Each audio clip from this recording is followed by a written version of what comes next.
I'm Kirk Harnack. On This Week in Radio Tech, we'll help you decide just when to hire that expensive engineer. All unbiased advice, of course. Chris Tobin, Tom Ray, Chris Tarr, and me are on TWiRT next. Netcasts you love. From people you trust. This is TWiRT. Bandwidth for This Week in Radio Tech is brought to you by CacheFly at CACHEFLY.com.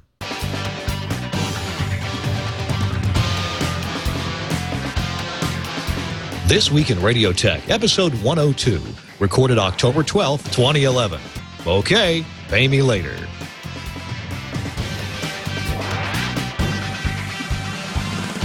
This Week in Radio Tech is brought to you by the Telos Alliance and the astonishingly gorgeous Now catalog, featuring color pictures, diagrams, techie specs, and many words of modern radio wisdom.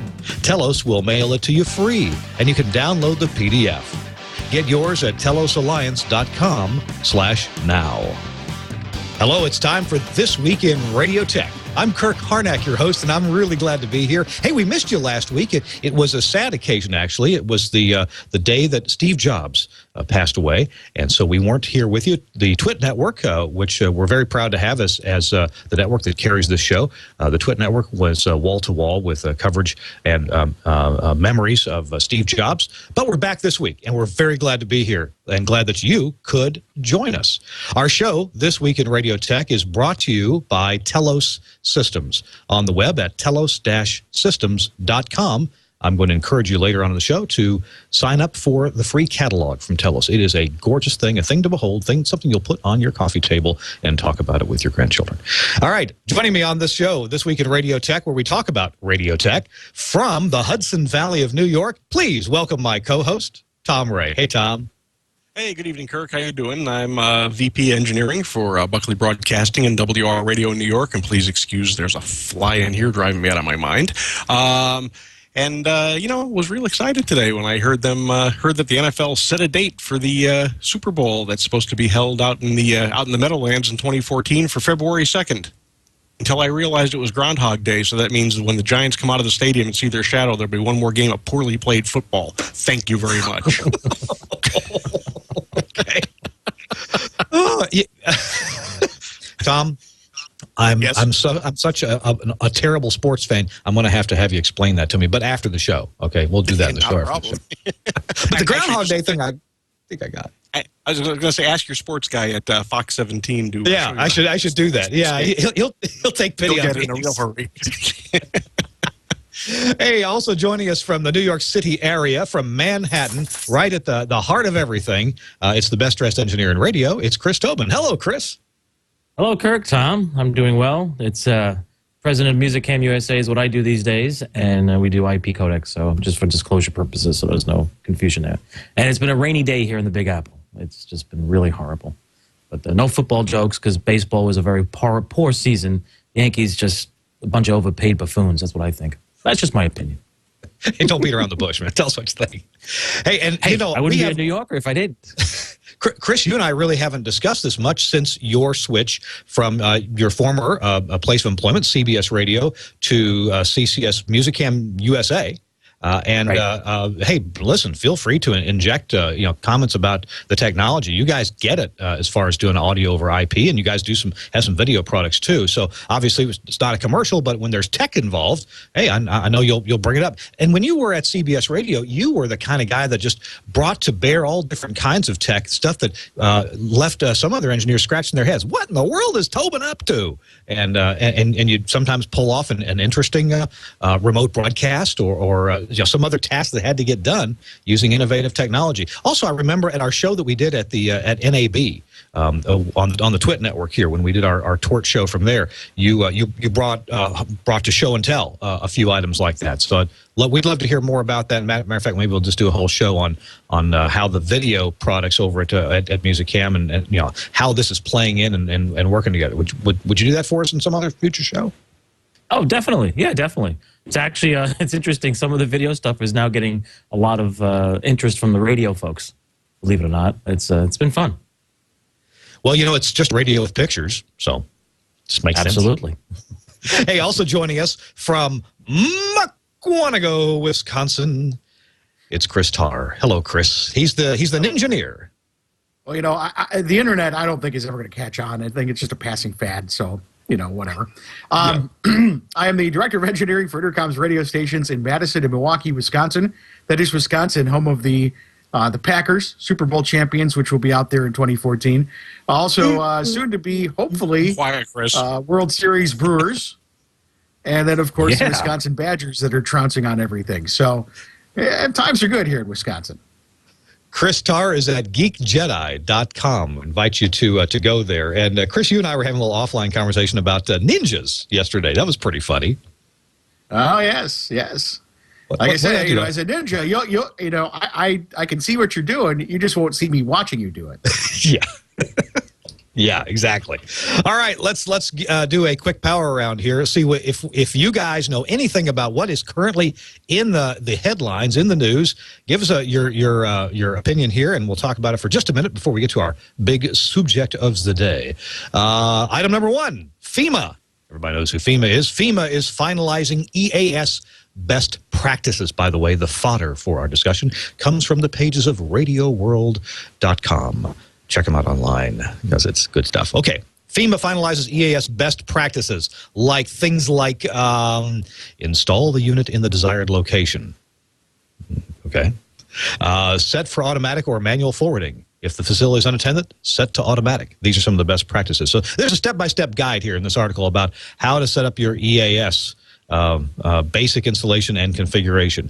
What do you guys think about best practices? This, to me, looks like a document that, okay, it's simple, but there's probably steps here that some stations left out of their EAS equipment installation. Boy, this looks like required reading to me, and it's about time. What do you guys think? Well, I think so too. Because in some instances, let's face it, EAS isn't it isn't a moneymaker at the facility, and it kind of gets put in the rack and kind of sits there, and it's that thing that makes noise every so often, and we have to do the stupid test every week and push the button, and I mean, maybe at some point you need to tell people, here's what you have to do, and actually in some cases maybe the general manager knows what you need to do to put the thing in. They don't install themselves, they don't program themselves, but it's required to be at your station. You touch on a good point there. You said maybe the manager is putting this thing in. And that's true. There's plenty of stations that we're going to talk about this later in this show that don't employ a full-time engineer or maybe even a contract engineer, or don't bring them in when they should. The manager says, you know what, it's going to cost $300 to bring Chris Tarr in here to work for an hour. So I'm just going to hook this up myself. And lo and behold, then the EAS test likely doesn't work.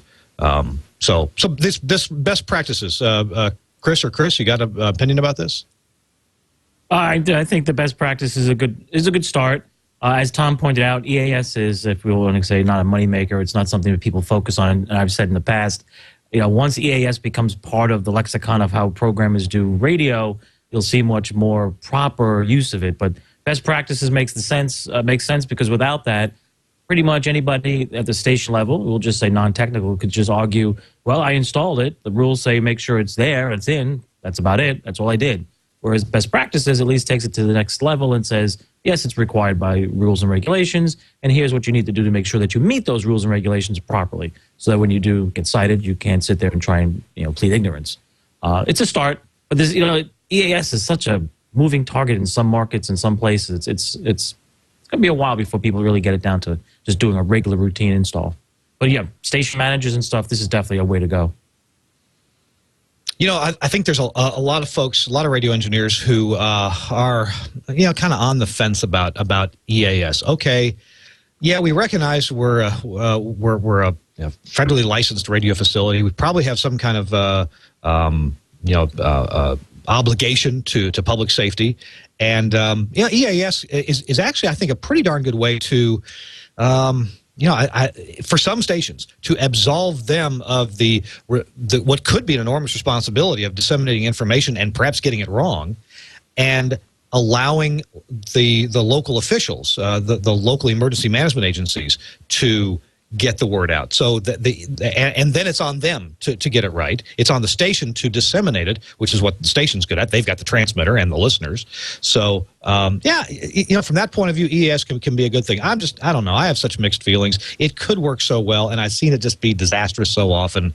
So we do what we have to do. We try to do it very well and make it reliable, not make it flaky at all, and then hope for the best.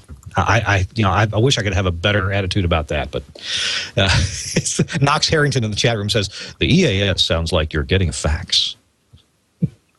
I can't argue with that. So, hey, we engineers, won't tell them what we actually call those things on the air. So, something about a duck. You got it. Yeah. So I would encourage everyone. I'm going to print this thing out. In fact, I'm going to keep this up and I'm going to print it out.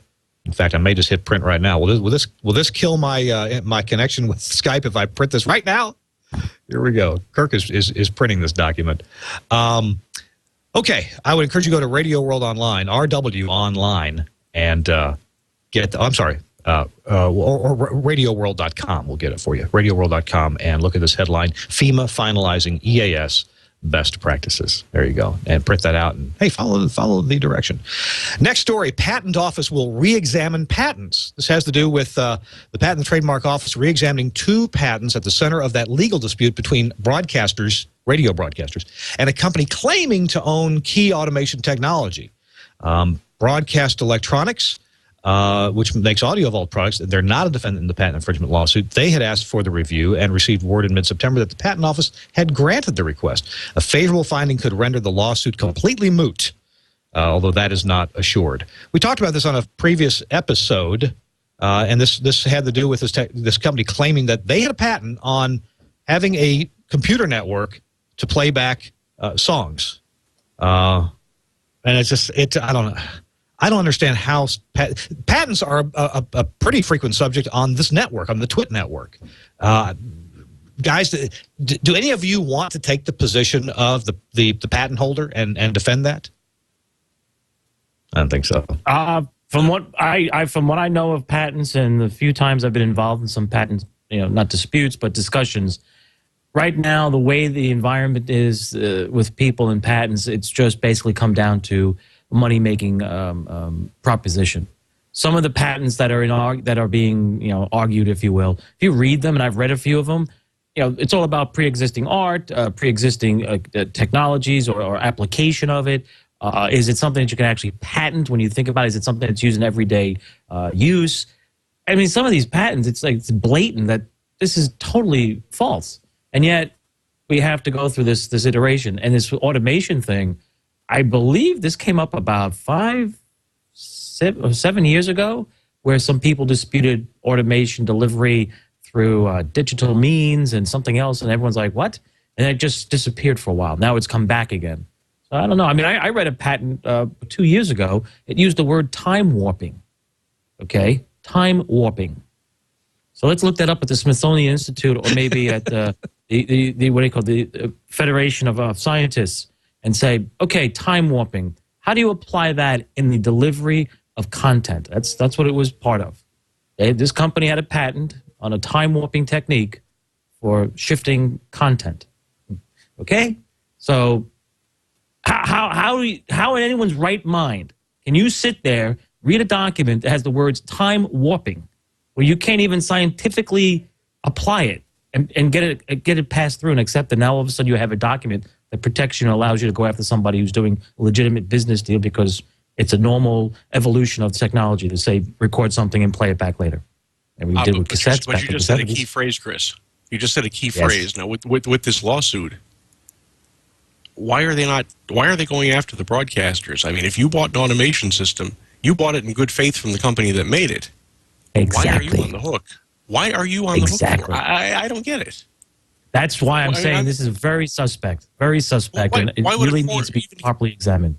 Why would a court even consider looking at it? It's like, well, here's another example of patents and how they're applied, and whether you choose, or patents and licensing of technology. The touch screen. If you use a touch screen with certain technologies in the broadcast environment, I'll just simply put it that way, you need to pay a license if you choose to use it. If you choose not to, then you don't have to worry. Nobody's ever gotten on anyone's case about that. It's understood, and that's how it works. This whole thing, and Tom is right. You're going after the broadcasters who purchased a product that's, we'll say, is employing a technology that maybe allegedly is being accused of infringing on a patent. So why would the end user be the one you hold responsible? Or do we use the same example that's used for people drinking at a bar and you hold a bartender responsible? Or do you go after the beer manufacturer? Maybe you do gun controls and you do the same thing with, with the guns. I mean, think about it. I mean, let's be, common sense here. It's just my opinion. Well, there has been a search for prior art. In fact, it seems like I've seen a couple of industry newsletters about this, and maybe even got a phone call. Had a conversation with the owner of one of the big digital automation companies, and he said, "Oh, there's prior art. Yeah, I've got prior art."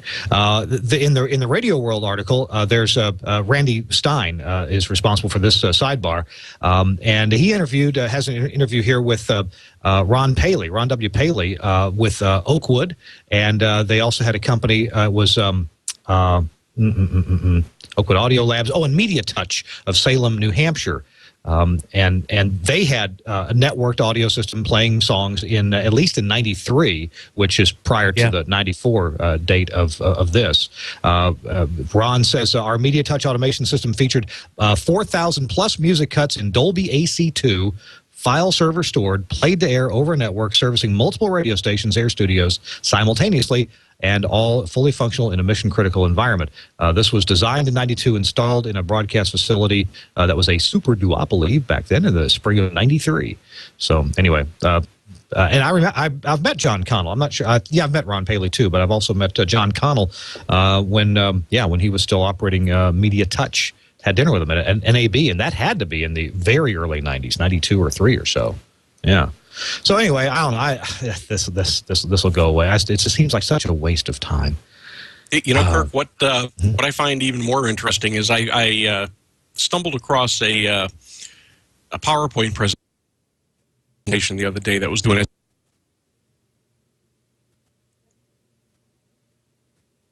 Well, we'll get Tom back in just a minute. We'll get Tom back in just a minute. Chris, is Chris Tarr back? Is it me and Tobin? All right. I guess so. I'll tell you what, let's not be trolls.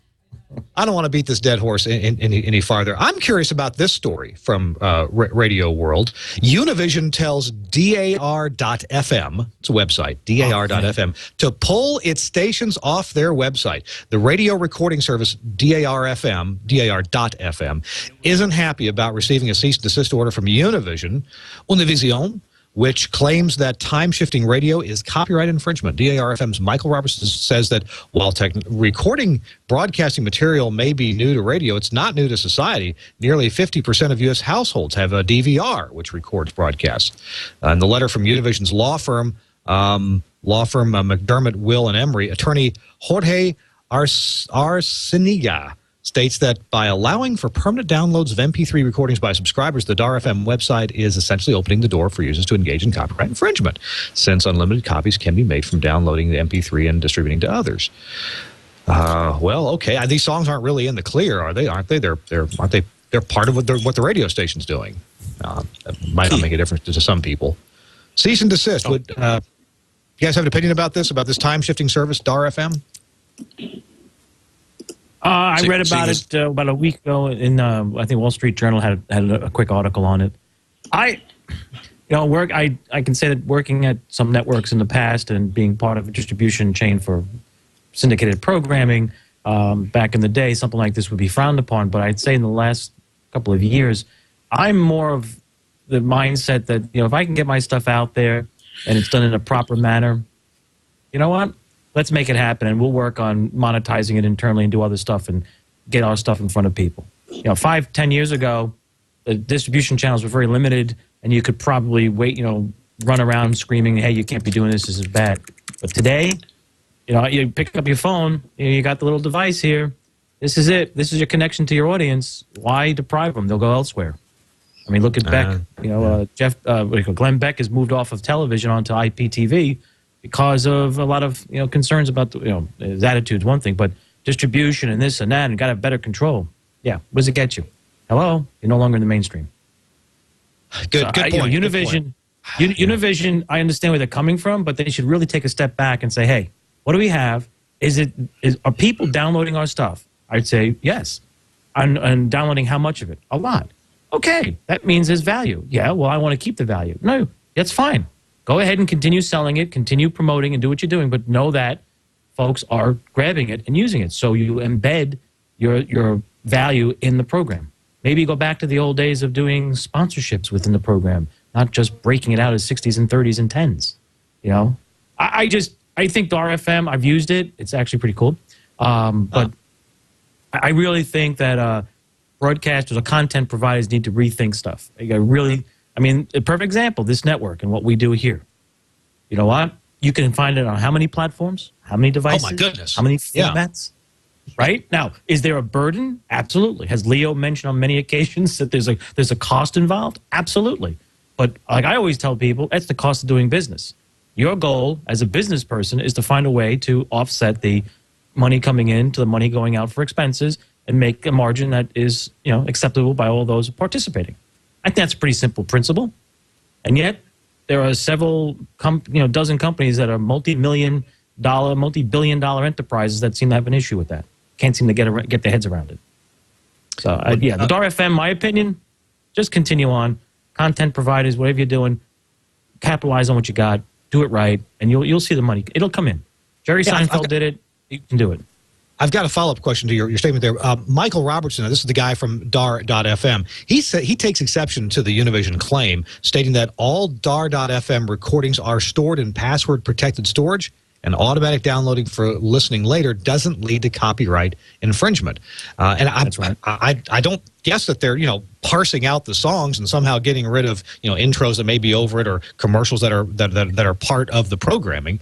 You always, if you're a live listener, you always have the option of punching to another channel. If the commercial comes on, you don't want to hear it, or turning the radio off. You've got the same options if you're downloading time shifted material. If maybe there's a popular Hispanic morning show on a station, but you can't listen in the morning, but you want to listen to it while you're at work a few hours later.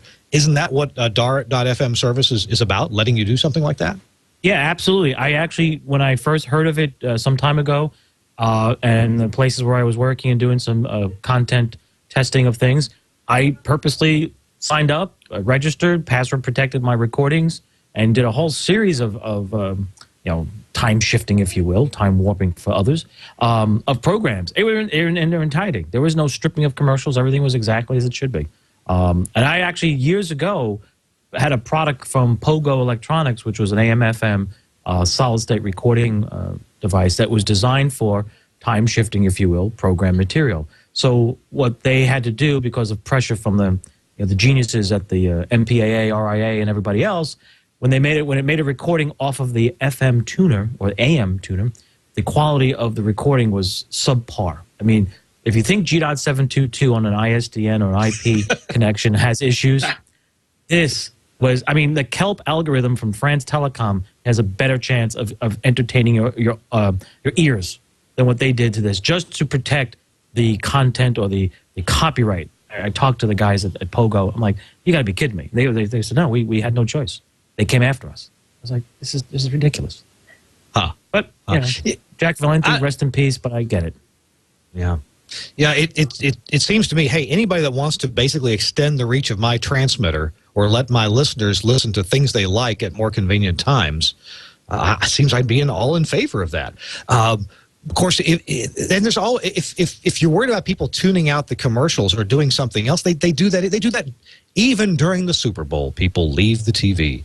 Not as much, but even during the Super Bowl, they leave the TV and go get a beer or go to the bathroom, and they may not see or hear the commercials. Makes me wonder though about product placement during songs. Wouldn't that be interesting? Hey, one more thing I want to bring to everyone's attention. before we get into our main subject on this episode. The last show we did 2 weeks ago, Chuck Lakatos was telling us about his transmitters, his AM transmitters from both Harris and Nautel that were being updated to do this energy saving thing, where the carrier level was not fixed at 10 kilowatts. It could vary based upon the algorithm's desire to place the carrier at a different level to save power. Then there's a couple different algorithms for doing that. Some different thinking, different approaches. But in either case, you can save 20 to 33% AC power. And in Alaska, where it's really expensive, that could mean something. Well, it turns out that according to RadioWorld.com, Nautel is doing a webinar that will explore these power-saving techniques. You can go into maybe a bit more depth than we did. The webinar is going on Wednesday, October 19th. At noon Eastern Time. You can go to the RadioWorld.com website and look that up, Nautel webinar for AM power-saving techniques. I'm sure they'll let you sign up for that and get some information. I really enjoyed hearing that from Chuck. And my goodness, paying essentially 48 cents per kilowatt hour for electricity, holy cow, that's got to be about 5 or 6 times more than we pay here in Nashville, Tennessee, for example. Is that pretty outrageous? 40 cents a kilowatt hour? That's extremely great. outrageous. We pay in New York State. Yeah, well, in New York City, or not New York City, but where our transmitter is in Jersey, I mean, in the summer, we're paying 12 to 14 cents a kilowatt hour. So, yeah, that is outrageous. It's unbelievable. Now Chris Tarr, up there in Wisconsin, you guys have generators that run on beer, don't you? That's pretty cheap. Beer and brats. The kind of gas we have here in Wisconsin, I can't really get into. Beer and brats. Oh, my goodness. So what does power cost up there in your area, Chris? It's really not bad. I couldn't off the top of my head give you an exact number, but power costs here in the Midwest are generally pretty reasonable. Wisconsin, especially compared to surrounding states, are much better. Much less expensive. But we also are very big. I'm finding nowadays very big into alternative power generation. So, for example, Wisconsin has many, many, many wind farms, and we can also buy alternative credit for power from those wind farms and generate it in other ways. So we're kind of a little bit ahead of the curve when it comes to those alternative generation methods. The last story I want to thanks, Chris. I didn't thank you. Thank you very much. The last story I want to bring to your attention is, the AES convention is going on in New York City next week. The conference starts October 20th, and the exhibit starts the next day. Yours truly is going to be on about 3 panels. Lots of folks who you've heard of and know. Some folks that have been on this show are going to be up on panels. Scott Feibusch, who's been a guest on our show, is going to be on some panels. Like I said, I will be. Frank Foti is going to be on some audio processing panels. Who else here? Oh, I'm sure Greg Oganowski and Greg is, and Bob Orban will be on a panel. Skip Peasy, who's been on this show several times, plus Bill Sachs. Bill and his wife Kim were on the show talking about audio processing and a lot about streaming audio too, and processing for streaming. It's going to be a really exciting convention. Here's how you find out more about it. Go to aesbroadcast.com. aesbroadcast.com. And the news story that has to do with this, I didn't know this. You New York guys probably did. In RadioWorld.com, there's an article called "Tech Tours Are a Gem of AES." And there are tours of various New York audio facilities that will be going on during the AES convention. So you can go to New York and get tours of these incredible places like the Demena Center for Classical Music, or Brooklyn Phono, or Sear Sound, or NBC Broadcast Central at 30 Rock. That's a cool place. I've been through a little bit of that myself. Chris, Tom, have you guys gotten to take any of these tours of audio facilities? Maybe not broadcast facilities necessarily, but other recording type facilities. Well, not the recording absolutely. facilities, but I was up at NBC Central. Actually, I was in the bowels of NBC Central last week, and let me tell you, you sit there and look around and go, "Oh my God, it's unbelievable." Chris Tobin? Yeah, I've done the TV ones. I've done post-recording studios, a few of the recording halls or the music halls. They're great. Yeah, when the AES does it in SMPTE, the TV folks, those are great tours to take. And we've been doing them with the SBE as well. I'm amazed by these good looking facilities. In the article, Tech Tours are a gem of AES. There's a great picture of the DiMenna Center, their Mary Flagler Carey Hall. Okay, a lot to say. Named after someone, obviously. It is just a huge, beautiful room, and I'm sure a great audio environment. If you're interested in audio, and I'm even though I'm in broadcast, and hey, we guys in broadcast, we tend to be a lot less concerned about the acoustics of a room, because we're not doing recording type stuff. Sure, we have studios to deal with, and we usually try to deaden those. It's usually not up to us to try to liven a studio or control the sound precisely. Oftentimes, good enough is good enough, especially when you're using close talking microphones that reject a lot of other sound. But these recording studios where they have to use just a variety of mics, always the right kind of mic for the right instrument, for the right voice, for the and then just the ambient situation that you can get from the room and how the room is designed. It's just amazing to me. People spend their whole lives thinking and working on this kind of stuff. Any of you guys have a story to tell or an experience in a recording studio that you want to relate to us, especially about the design and sound?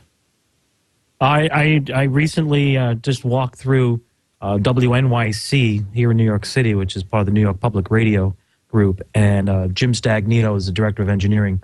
He offered me a look-see, and they have a street-level studio for performances, which is a floating studio. So a floating studio is literally, if you could picture a box within a box, and between the two boxes are springs that isolate the surfaces. And the studio, their studio facility, the radio stations, their classical stations and other stuff, sit above the subway, the New York City subway system. So you can imagine what it sounds like on the street when the subway goes through, and then this building is sitting right on top, and then you're in this performance studio. Literally, all you hear is a low rumble, I mean really low rumble of the subway beneath. Outside, you don't even hear the sirens as the police or fire engines go by, or emergency vehicles. It is unbelievable. And he's told me, as a musician, he's performed and practiced in the facility, and no need of front of house speakers or monitors on the stage. Everything is balanced perfectly. And then they have several studios for the radio programs where they do performances as well. I think they do a performance for XM, so they do it right out of this small performance studio. You walk in, and your body, your mind, your sense of motion sort of is diminished because the room is so isolated from the building and from everything else. It's just wild. So if you're ever in New York City and have an opportunity, give those guys a call. If they have time, they'll show you around. It's really worth checking out. You walk into a room from, say, a hallway. It has a certain ambient sound, and then you walk in, the door closes, you feel the air pressure change, and it's just silence. You in the room. It takes you back for a moment. It's pretty cool. I've been in a room like that was just absolutely silent, and after a moment, your ears become adjusted, and you hear not only your heartbeat, but then you might even hear the blood coursing through the veins and arteries in your neck and near your ears. It is weird. Yeah, I was going to say, when I went to college, the music school had a room like that. They called it a dead room, and you walked in, and it was eerie after a little while. You'd stand there and go, oh, my God. The dead room. That's a good description. Well, I can't think of a segue from the dead room. I'm sorry, go ahead, Chris. You had something else? By the way, for the AES, you and I are on a panel for backhaul in the 21st century. We are? Oh, my gosh. I better do some research on this. Yeah. So you had no clue what you're going to be doing? Is this just like a big surprise to you, or? Well, I've been a little busy lately. Well, tell you what, Chris, Chris Tobin, you and I need to compare notes maybe in the next day or two about that panel. The backhaul panel is, I mean, certainly we know what backhaul is, but I'm working on thinking of something either I'm not sure what is obvious to me because I'm in the business of this that may not be obvious to other folks. So I guess I'm just looking for an angle on how to talk, what to talk about backhaul. I guess IP audio. That's where backhaul is. Hey, I was just talking to Matt Aaron, who works for for the Dave Ramsey Show, and they're still using some ISDN for their big Entre Leadership tour, but they've got IP audio for backup. And in some locations where they won't have ISDN, the IP audio will be the main. And eventually, someday, IP audio will be the main thing if it's not already for plenty of stations. So there's your backhaul right there. Yes, Wenco, MPLS. Yes. Okay, gotcha. We need to have Wenco in the chat room on the show to talk about MPLS. I keep telling him that we'll have you on. Really, we'll have you on. Okay, let's take a quick break, and when we come back, we're going to talk about why, when you've waited too late to hire an engineer. We're going to give some stories and how to know maybe when. Yeah. Probably ought to hire an engineer, and maybe some bad things that have happened by not getting an engineer involved soon enough, or the wrong engineer. That's coming right up. Right now, I want to tell you about the sponsor of our show, Telos, Omnia, and Axia, and that's my employer. But I'm not going to describe any particular piece of gear. There's a publication that we have that Telos has out, and oh my gosh, I can't believe I don't have one right here handy. I did for last week's show. We'll probably bring it up on the screen. How about that, Burke? When you can. There you go. The Now catalog from Telos, Omni, and Axia. This is a thing of beauty. It's a coffee table book. It is absolutely gorgeous. It's not hardcover. Kind of thinking about that, but it is. How many pages is that thing? It's almost 100 pages. There are articles. There are white papers in there. There are diagrams, how things hook up, how stuff in the new world of IP audio, IP phones, IP consoles, how all this stuff. Oh, there's Leo. There's Leo in his Axia console back at the TWiRT cottage. Now Leo has a different console from us. He's got the Radius console in his own personal studio. So this catalog is absolutely gorgeous, chock full of information. History of telephony, that's pretty interesting. A little tribute to Alexander Graham Bell from our lead R&D engineer, Greg Shea. I mean, this guy is a scientist level engineer. He is just awesome with the fine points of telephony. And that's why Telos Hybrid sounds so good. So the catalog will Frank Fode's in there. There's a word from Denny Sanders. Denny is a well-known programming expert. And Denny goes through some tips for processing to really print well on the air, and that's in the catalog too. Of course, then there's pictures of all the Telos and Omni and Axia products as well. Here's one of the really cool things about the Telos catalog. If I was a good host, I would have this already done and figured out. I'm going to take my iPad here and open her up to iBooks. And I'm going to go to my little library here. This is my library of downloaded PDFs, and right there's the Now catalog. This is so pretty on the iPad. So there's a whole bunch of pictures of folks with Axia Studios. There's Leo again from that spread, and you can really read this catalog really nicely right there in your iPad. It is just so cool and pretty. And if you want to get a close up, well, you can just do the thing where you squeeze or pinch or whatever and get some close-up pictures. Absolutely gorgeous. All the call-outs are all here to point out what the different knobs and buttons do on the various products. Check it out. All you have to do is go to any one of our websites, and there will be a link there to get you to register for the catalog.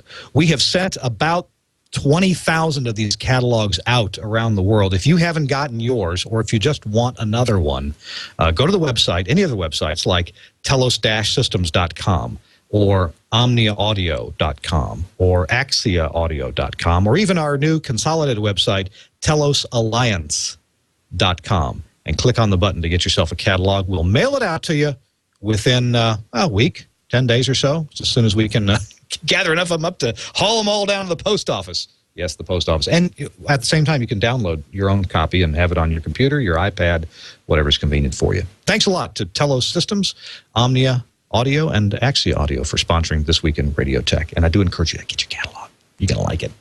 Circle a few things. Put some Post-it notes in there. Maybe leave it on your boss's desk. There you go. That'll do it.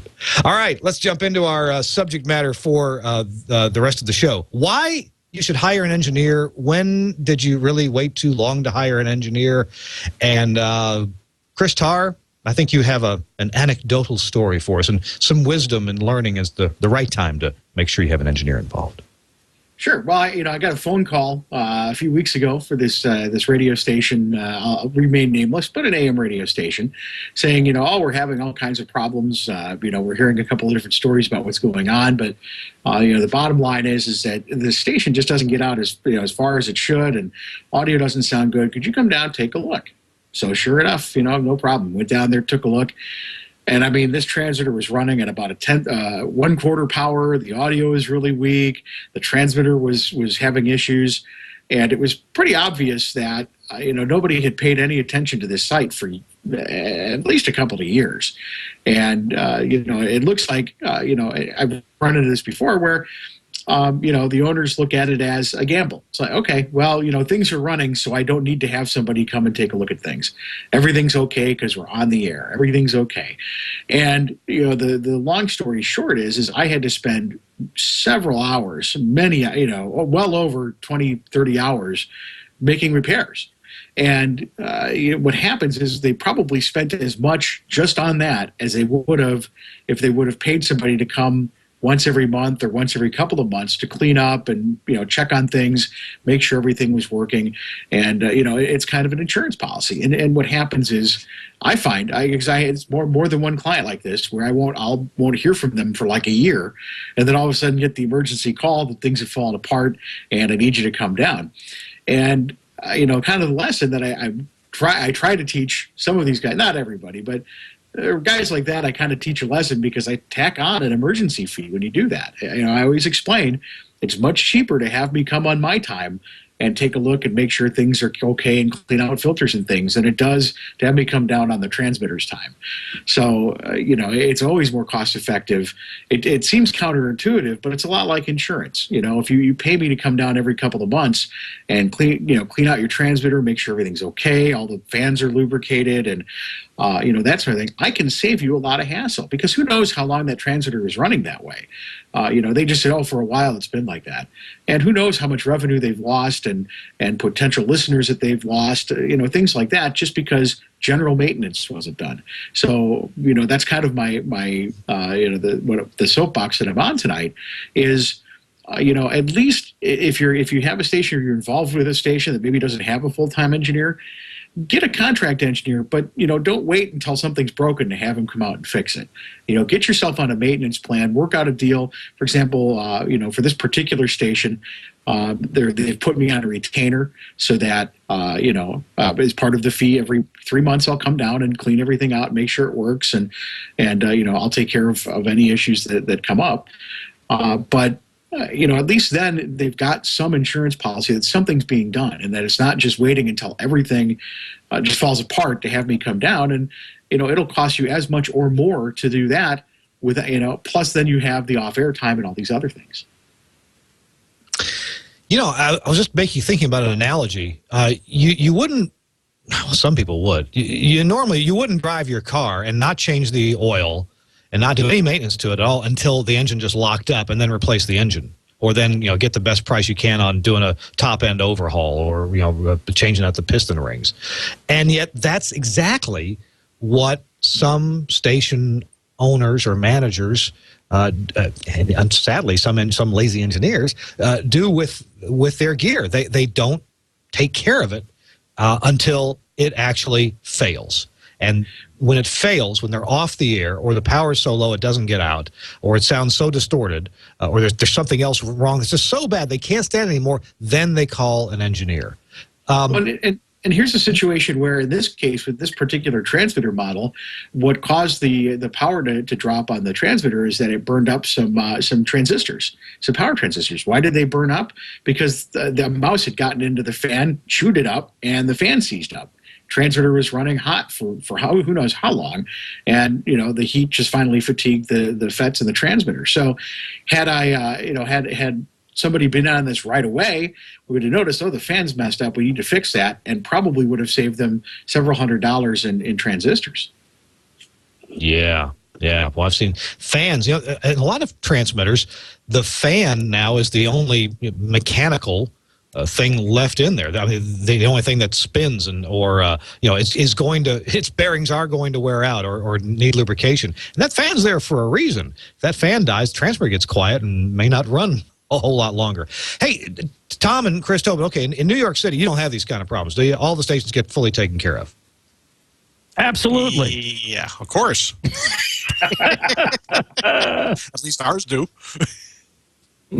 Well, Now, there are some stations that unfortunately have fallen victim of that out of sight, out of mind.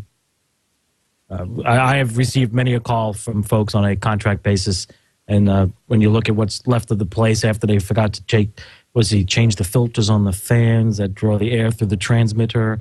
Oh, that's right. There's the door filter that helps the room stay certain. Yeah, there's been a few. But I can assure you that the ones that I worked with, the CBS ones, definitely have regular routine maintenance, and they see the value of making sure everything is 100%. As Tom pointed out, he has the same situation. But there are some that just it's out of sight, out of mind. If they hear things are on the air, why do I have to bother? Why do I need to do that? And unfortunately, as Chris pointed out, it comes a day when it happens, and the cost is, pay me now, pay me later. And if they pay me later, it tends to be very high. But, rightly so. Or you get the stations that hire the guy who, from the VCR repair shop or VCR TV repair shop up the street, and they're dealing with an AM directional antenna. And all of a sudden, the commission walks in and informs them that their monitor points are out of tolerance. And now what? Because the guy doesn't work with RF. And I have that story. Yeah. I was going to say the station that I had to go work on. It's funny, Tom, because it's exactly what it was. It was a guy who did wired phone systems. And so, they had him wiring up equipment in the studio, and after a while, he just kind of became the engineer. And it's a directional AM, and it was all messed up, and it was because, this guy didn't know what he was doing with that. So that's exactly what happened. That's kind of funny. Oh, and the scary thing is people who don't know or don't really understand directionals, one of the first things they want to do is they want to walk in and they want to grab you. They want to just grab a knob on the phaser and start cranking. You sit there and go, oh, no, don't tell me. Well, I'll dig a little deeper. I'll dig a little deeper into this story just because since we're talking about that. One of the things that they also mentioned was that this guy had said that one of their towers was shorted out. I went, okay, I'm pretty sure that's not the case because you'd have a lot of other problems besides that. So, went and did a monitor point, and sure enough, it was fine. It turns out that somebody, I don't know who, somebody involved with that had flipped it's a 2-tower directional, had flipped the 2 sample lines in the antenna monitor around. And so obviously the antenna monitor wasn't functioning correctly, and that led them to believe that there was something, some serious failure. But again, somebody didn't know what they were doing and was probably just playing around with the wires and mixed them up. What does this do? Before the show and last week when we didn't have the show, I remember now what it was that I was called upon to fix. I've mentioned on this show that I'm part owner of some radio stations. I own the part that doesn't make any money, unfortunately. But we have a couple stations in American Samoa, and we have some stations that we're buying. Some we own, some that we're buying and LMAing in Mississippi. And on one of those stations, we had a license for a translator. We had to get the translator on the air, and I couldn't get down there soon enough. This was back a week and a half ago. And so my business partner, Larry, and Larry does an amazing amount of engineering, and some of it he does right, and some of it is just a little over his head, and he does the best he can. And he could have hired an engineer closer to the area to come over and do this, but okay, Kirk's going to be down. We'll fix it. Well, here's what he did, and this is just so typical for someone who doesn't know the right ins and outs of getting this done. Again, did the best he could, but here's what he did. So we have this AM transmitter site that was a 3-tower. It's being converted to a single tower and with a lot less power at night, just to simplify things, so there'll be no more phaser involved. And on the tower, on the sole remaining AM tower, we put the translator antenna, a little tube A pretty cheap, bent metal antenna. And let's see, there was a 7/8" coax coming down. There's an isocoupler at the bottom. You guys know what an isocoupler is, right? It's kind of hard to find anymore. You can still buy the really good ones from Kintronics, and this one was a less good one, made out of some PVC pipe, and I don't know what's inside. Probably a couple of loops looking at each other. And so this isocoupler, the idea there is to keep the AM tower hot, and let us still bring a coax up onto the AM tower without shorting the tower out and without converting it to a folded unipole, which we might someday. Anyway, the tower, Larry didn't know to tell the tower guy any different. The coax comes down the tower, and it's bonded at a few places, to keep it to keep circulating currents from happening. And so again, it's an AM tower with an FM two-bay antenna mounted on the side of it near the top. And so the coax comes down and it goes into the top of this isocoupler. Well, then the 7/8" coax comes out the bottom of the isocoupler, and rather than bring that into the building in a nice manner, the tower guy looped it back up the tower about 20 feet, tied it off in a few places, and then brought it in the building. Well, this made a nice capacitor between the of course, and Larry said, hey, when I bring the coax into the building, well, first of all, it's kind of hot, and it's got some RF on it, and second of all, when I plug it into the back of the FM transmitter, when I do that, the AM transmitter goes off the air. I said, well, yeah, that's what would happen, Larry. That's exactly what would happen. The AM transmitter goes off the air because the load, the impedance into which it looks, has changed outside of the bounds that it wants to feed into. And so the automatic standing wave ratio protection circuit, the VISWR protection circuit, kicks in and the transmitter goes off. So Larry said, yeah, so obviously we can't have this. We got to keep the AM transmitter on. And how can we do this? Well, so Larry described what the guy did. Well, cut that coax, and just use some cable ties. Cut that extra coax off the tower, bring it in, sweep it nicely, make a drip loop if you want to, bring it in the building, and then put it in the transmitter. He did that. Works fine. No problem there. We still need to retweak the antenna tuning unit so it's perfect and spot on, but actually the reflected power is very, very low, so it's pretty good. Anyway, and we do have to remeasure it for impedance with the new antenna on it. Well, now, the next problem was this.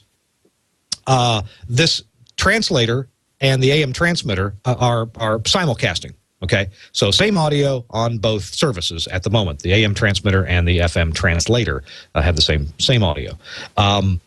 So Larry had taken the FM transmitter and the exciter, the small solid-state ones, and just didn't want to put them in the rack. It was just too much and kind of heavy. So he took a 5-gallon bucket, turned it upside down, put it in the middle of the room, put the transmitter on the 5-gallon bucket, ran a cord over to the AC plug in the wall, plugged it in, ran the power, the RF, to the antenna lead, ran that to the transmitter, and then ran a little piece of RG58 coax with BNC connectors on it from the STL receiver over to the input on the exciter. Okay, you got the picture? I didn't mention a ground anywhere there. That's kind of key here. There's no ground was mentioned. And so does Larry know turned... Mr. Goldberg by any chance? So here's a transmitter on a 5-gallon bucket, power cord, RF coax, and the baseband, the multiplex signal coming from the STL, the audio processor and the stereo generator, are back at the studio, and we're sending composite out to the transmitter side. Well, Larry turned it on and said, well, I hear the station. I remember he's simulcasting. I hear the station on the translator, but it's really distorted and doesn't sound very good. So, okay, well, maybe it's just, okay, we'll play with the modulation. So looking at it, realizing this is a bad situation. Okay, let me see if it's just we're hitting too much signal on the multiplex input. So I took my little greenie, I went to the back of the Italian-made STL receiver, and I started turning the composite output level down. I had already tried on the front of the exciter and didn't seem to be getting anywhere. So I went to the back of the STL, turned it down, turned it down, turned it down, turned it down, turned it down, still 120% modulation on the exciter. Turn it down, turn it down, turn it down, turn it down, turn it down, turn it down, still 120% modulation on the exciter. Turn it down, turn it down, turn it down some more. How many, is this a 100-turn pot? Well, the modulation didn't go anywhere, and then I had a thought, let's turn the AM transmitter off and just see what happens. So we turn the AM transmitter off, modulation dies on the translator. Okay, well, all that signal the translator was modulating wasn't coming from the STL. it was coming in RF wise and being demodulated in the audio front end of the exciter, and then it was using that to run the modulator in the exciter. So I go back and turn the output of the STL receiver back up, turn it up, turn it up, turn it up. Ah, there's 100% modulation. Good. Now we got to make it not happen when we turn the AM transmitter back on. And well, the only way to do that for sure is we're going to rack mount this gear, make sure it's well grounded, have the cable that goes from the STL into the exciter to be a whole lot shorter, and see how that works. So we did all that. By the way, we turned the AM transmitter on just to make sure that, yeah, sure enough, that was the problem. AM just getting all over the input to the exciter. So with Larry's help, we took these heavy amplifiers and stuff and put them in the rack, shortened up all the cables, did it right, turned it on, it all worked perfectly. And the only difference really was it sitting in the middle of the floor or was it in the rack? And we all know about the grounding situation that naturally occurred because it was in the rack well. Yeah, I could have run extra strap to the devices. It appeared I didn't need to because it's well grounded through the rack, and it was a whole lot better than it was, and it was good enough for me until we get around to running the separate copper strap. So that's my story. Larry, hire an engineer. Good try, but hire an engineer. But now you know something, Kirk. Yeah? If that STL dies, you have an alternate. That's right. We do. We have an alternate audio feed. Actually, the STL also feeds the AM. Well, bummer, dude. Oops. Yeah. The STL is well, we got to put an AM processor out there, but so at the moment it's an FM. It's small town. Okay, so we're on the cheap. So that's my story, and I'm sticking to it. Tom, I know that you have an example of some time that somebody should have hired an engineer. What can you tell us about that? Oh Lord,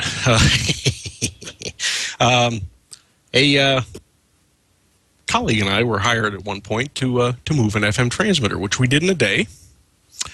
And we had to we had to go down and since the antenna was mounted on a hot AM stick, we had to while we were waiting for the moving company to bring the transmitter over after we disconnected it, we had to retweak the operating impedance on the AM tower, because when you put something on an AM tower, the impedance will shift a little bit. And actually, this is actually a funny story. But so we get to the transmitter building. We're standing around, nobody there. Finally,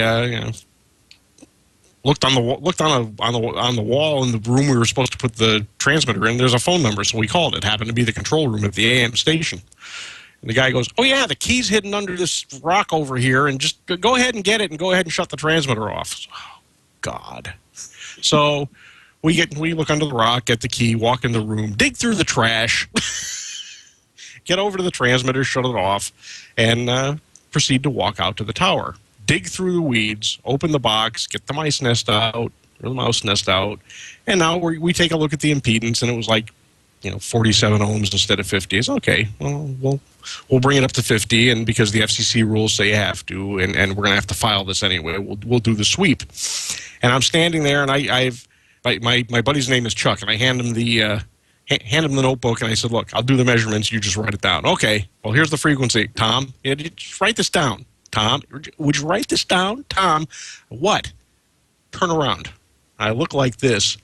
There is a black snake behind me that's this big around and at least 15 feet long, and we took out of there like a shot. It took us 20 minutes before we'd ever even dare go back in there. We got it done in a real hurry, put it back together. It actually worked. Turned the AM back on, called the jock, and he was like, "Yeah, okay, fine, I'm back on the air. Who cares?" Oh, God. But I tell you, having to dig through the trash, having to pull the mouse nest out of the tuning network, it was like, anybody ever come here? Good Lord. Jeez. Okay, Mr. Tobin, what have you got for us? Anything we can learn from? They should have hired an engineer before they finally got me out here. They should have hired an engineer, yes. Well, I had an experience many years ago where a radio station had let their engineer go for whatever reason and decided that their IT person was well suited for the job. So, the person decided to take it and figured, this would be great. I do this, that, and the other thing, whatever. And a couple of months go by, and I'm at my office at the radio station I'm working at across town in the same market. Get a phone call from a gentleman who says, "I need your help. It's important." Can you meet me at the radio station tomorrow morning? I was like, well, yeah, okay, but it's my competitor. It's not like really I don't work for them. He goes, yeah, I know that, but I need somebody else here that can witness what I have to do. I was like, really? All right, fair enough. I'll come on out because I know the guy. I said, I'll come out and be more than happy to meet you out front and take me upstairs and we'll do whatever it is you need to do. So I arrived at the radio station the following morning. Mind you, he contacted the station engineer, the designated engineer, the IT person the day before when he spoke to me, told him, you need to come out here. I'm coming out and you need to be here. We've got some issues with your signal. I arrived the next morning with this gentleman. We go up to the lobby of the station, looking around, waiting for the engineer to show up. No show. General manager of the radio station is livid and can't figure out why they can't find the guy. So this person says to me, we need to go out to the transmitter. You have to come with me. By now, if you haven't guessed, this person I'm escorting is a member of the FCC's New York office. And I go out to the transmitter site, and sure enough, the station it's an AM station. It's a directional AM, high-powered, overmodulating. So you could imagine the negative signal, the negative side of the waveform was quite negative, more than you'd like. And the positive side was, well, the Bell R meter could only go so high, and the needle just stays topped. So, anyone in the audience that has worked on an AM signal and has accidentally modulated that carrier way beyond its limits, you know what happens when you do that. So I'm out there. The general manager of the radio station on the phone says, "Yes, do what you have to do because I understand where you work and what you do, and thank you very much." I get them back to where they need to be just to stay somewhat legal. Engineer shows up 2 hours later than he should have. Explains to this FCC inspector what he was trying to do the night before. The FCC inspector looks at him and says, did you not have a phone conversation with another engineer in the market explaining to you what not to do when you were out here doing some stuff? Yeah. And you still proceeded to do it anyway? Well, yeah, because I needed to. Okay, fine. Basically, he was on the phone with me the night before telling me that he had the FCC coming out to check his station and that they had some issues. And I told him, don't do anything. Leave it alone. They've already checked your signal. You're dead meat if it's in trouble. If it's not, then you're fine. Just leave it alone. He didn't. Because he's an IT guy who thinks, well, I could do this and that because he told me. He goes, well, I do this with computer stuff. I said, it's not the same. This is not a big computer that has an antenna stuck to it. It's very different. And, well, needless to say, that person lost his job 2 days later. Station was fined several $1,000s and then some. While we're at the transmitter site, we look over at the FM transmitter. Nice facility, it's well maintained, at least it appeared that way. And there was a broom handle. If you can think of a broom handle leaning at about a 45-degree angle from the floor to the front of the transmitter. Oh, no. And the FCC inspector looks at me, I look at him, and he's like, it really isn't doing what we think it is. I was like, I think it is. Think of the end of the stick holding the circuit breaker for the plate of the transmitter, plate volts, in the on position. Oh, that's even worse than I thought. I thought maybe it's just holding the on button on, or maybe holding the door closed. But no, it's holding the breaker. No. This was classic. I was like, wow, check it out. So get back on the phone with the general manager, explain to the general manager the situation. I need to remove the stick from the transmitter. And they're like, what? There's a stick in the transmitter? Well, it's not exactly in it, but it seems to be propped up against it. And I'm afraid what will happen is when I remove it, you might go off the air momentarily. Oh. Well, we did it. Sure enough, that breaker tripped real fast.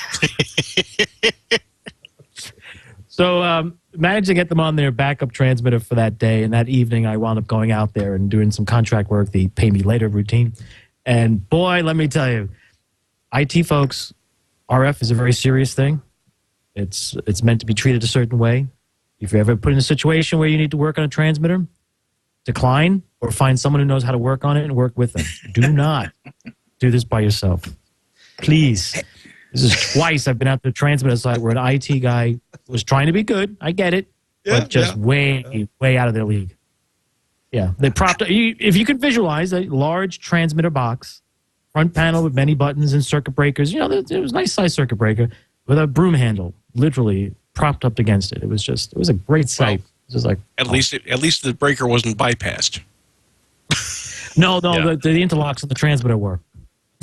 No, I mean jumpered across the breaker inside the transmitter. Yeah, but behind the breaker. Oh, even that. Oh, yeah, no, true. Good point. Oh, yeah, that was a doozy. Hey, here, okay, quick final question. How can how can a station owner, and I'm thinking maybe a small town station owner, an owner operator, mom and pop kind of radio station, how can an owner operator know if he's being given decent advice by whatever kind of engineer is giving him advice? And what comes to mind is a station that I used to do some work for in Southwest Tennessee. Real nice couple owned the station, and I got called in. I've been off the air for almost a week now, and I don't know if I believe what the other engineer is telling me. I said, well, what's go to the transmitter site, and the transmitter won't come on. The breaker trips immediately on the wall when you turn the plates on. And quick look at the bottom of the transmitter with all the high voltage parts. The high voltage supply and the contactor and the rectifiers and the capacitors and the chokes are all down there to make the high voltage supply. Well. So I'm, obviously something down there is shorted out probably, and it's up to me to find that. So what did the other engineer say? So the other engineer said we had to replace everything. I said everything? Yep. So we had to replace everything. It was going to be about $10,000. Oh, for the plate transformer, new capacitors, new diodes, and new chokes. Going to be about 10 grand. I said, I can't imagine that everything down there failed all at the same time. So, I did the divide and conquer thing. Schematically, I took the power supply apart in half and, narrowed it down to, hey, what's the standard thing that happens to so many power supplies? A choke shorts to its, it's a winding shorts to the frame, right? So the choke is the high voltage windings on the choke are now shorted to the frame, which is connected firmly to ground, and takes the thing to ground and blows the circuit breaker. So temporarily, you can do this. I took a block of wood. I made sure I found a good 5,000 volt block of wood, and put it under, unbolted the choke, put it under the choke. Turned the thing back on, worked fine. Now we're going to order a new choke, right? But I said, that's what's wrong, that choke, and it's probably about $600. So it might take a few days to get it, or a couple of weeks, depending if they have to wind one. But yeah, we can get you one. So it was $10,000, or it was $600 and my service call. So it may have been $1,200 altogether. How is an owner to protect himself from that kind of advice? And I know it happens in all industries. You take your car and, you need a new transmission. No, you don't need a new transmission. You need a change of fluid, and we need to replace this and that. You guys got any advice for that? Chris, I'm going to ask you, Chris Tar, because you're out there where it seems like this can really happen in Mukwanago. Well, I don't know how to answer that, actually. Are you talking about advice for owners in situations like this? Yeah, how can an owner protect himself from bad advice from somebody that he's got to trust? Sometimes you got to get a second opinion. If the guy, I told the person who I was doing this work for now, if there's any question about anything I'm doing, or you don't understand completely anything I'm doing, then ask. And it's my job to make sure that you understand what we're doing. So, as if I were an owner, that's what I would say is, trust what the guy's doing, but ask lots of questions. And if you don't feel like you're getting your questions answered to your satisfaction, find somebody else who can answer them for you. Yep. All right. I guess if you get that feeling like it's maybe not right, obviously that's what this owner did. He didn't trust this word. Replace everything. Okay. Sent the guy on his way and called me up. Tom Ray, you got any advice about that? How's an owner to know, or if the advice is right or wrong? I would. I would agree with Chris. Get a second opinion, but also, and start asking questions, and listen to what the answers are. Now, you might not fully understand the answer, but my job as the engineer is to make sure that you understand what I'm talking about, because you might not understand the exact way the power supply works. But if I tell you that this thing has a problem, it's shorted to ground, I put it up on a block of wood to isolate it so it doesn't short anymore, hopefully you understand that. And if you don't quite understand, ask it, and I'll put it in simpler terms. But if you have somebody who starts really talking over your head, electronics wise or otherwise, that to me is almost always a red flag. That either the guy doesn't quite know what he's talking about, or he's just wants to do the job the fast way and get it taken care of and move on. So I've always thought that a sign of somebody who knows what he's talking about and is being honest with you is the ability of that person to put the techno-speak into words that you can understand. I think a person who knows what they're doing can explain it in layman's terms and have it make sense and have you be comfortable with it. Well, you know, Right. I get a lot of practice in that. Well, the Ham Radio Club I'm with right now, we are doing technician classes for the entry level class, and we have people here who've never been exposed to electronics before. Now, of course, I understand what a transistor does. I'm not going to explain it to them the way I understand it. I'm going to put it in layman's terms so they get it. They don't need a lot of in-depth information for the tech license, but they need to know what it is and what it does. And I'm going to put it. Because I'm teaching Saturday, I'm going to put it in very layman's terms so they get it. Now, if they want to go deeper, I'll always say, come see me after class. But I don't, you can't talk above the person. You really can't talk above their skill level. You have to bring it down to earth for people. And what you'll find by doing that is the person starts to trust you and starts feeling comfortable with you. And matter of fact, I even encourage, you know, if I'll tell somebody, here's what I think, and please feel free to call somebody else and get a second opinion. And usually if you say something like that, immediately they sit there and go, well, hey, this guy, even if he's not 100% correct, he's got to be at least somewhat honest. He's willing, he's told me, go out and get somebody else and, you know, take a look at it and double check me. And, you know, that goes a long way towards, you know, somebody taking confidence in you and making sure they're getting the job done properly. Yep. All right, guys, thanks for participating and giving your advice on when you should hire an engineer. That's going to wrap up our show. We got to go. We are over time, and there's folks that want to come in here after us. Hey, thanks a lot for listening and watching This Week in Radio Tech. Got a quick prize giveaway. I'm going to spin the magic mention wheel. I promise not to look.